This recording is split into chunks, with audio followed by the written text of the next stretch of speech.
Education is more than reading, more than writing, is more than math. It should first of all teach our children who they are. You see, if you don't know who you are, then you will not know what to do with your life. And if you don't know what to do with it, then you won't know how to achieve your goals. So Alex Haley raised the question of who am I? And he asked his mother, father, aunts, and his uncles who he was. Some people told Alex they were Negro. Some told Haley they were colored. Others told Alex they were black. Some said they were Afro-American. Some told Alex they were African. And lastly, some said American. Now, we have the only children and some adults that give 6 different answers to a very simple question like, who am I? Again, you cannot teach a child that is, first of all, not know who he is. It's more important than reading, math, and science.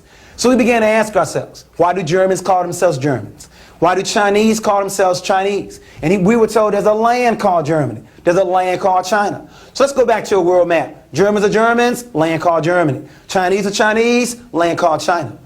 Let's go to a world map. Is there a place in the world called Negro land? What about color land?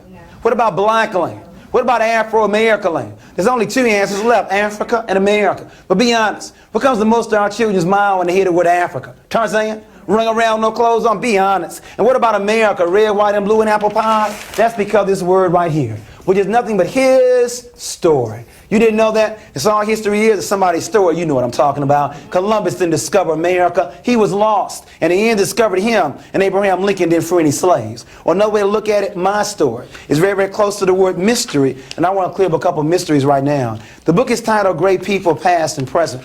What happened to a people that built the pyramids and yet now live in projects? What happened? What happened to a people that were the first to read and write using a term called hieroglyphics and yet now can no longer read or write? In essence, what happened to a people in terms of Egypt? It's amazing. King Tut came to America and we didn't realize that King Tut was one of us. Somebody mysteriously took Egypt out of Africa and placed it in the Middle East. Now, how do you take a country out of a continent and then call it something else? As a result, we didn't realize that Egypt isn't Africa. Egyptians are Africans, and we were the ones that built those pyramids. But my new history book, Lessons from History, Celebration in Blackness, for elementary, and there's also one for high school. You see, we are concerned about some issues here. The first one being, where do you start? You see, we have found that many black youth are embarrassed talking about the history. The Jews, now about the Holocaust, but us about slavery. I think one reason is where you start. The law says where you start will determine where you end up. Now, where do you want to start our children? If they started in 1619, they start on a plantation. That means they'll probably end up in a ghetto. But if you start 4 million years ago on a pyramid, they end up being free. Now, where do you want to start? On a plantation or on a pyramid? Because depending upon where you start will determine where they end up. Our first problem is we've been starting in the wrong place. And you cannot discuss 4 million years in 28 days. Black History Month. Now I'm glad we got the month. It used to be a week. But you can't discuss 4 million years in 28 days. It's simply not enough time. And then the other issue, what are we going to discuss? You see, if all we're going to discuss are names and dates and events, then you can do that in about 28 days. When was King born? 29. When did he go to DC? 63.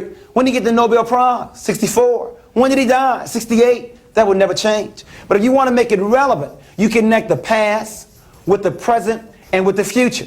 In other words, what were our mistakes? Because the mistakes you want to avoid. And the strengths you want to reinforce. I'll say it clearly. Those that don't know their history, don't know their mistakes, are destined to repeat it over and over and over and over again. Our children need to know their story. And it did not start here.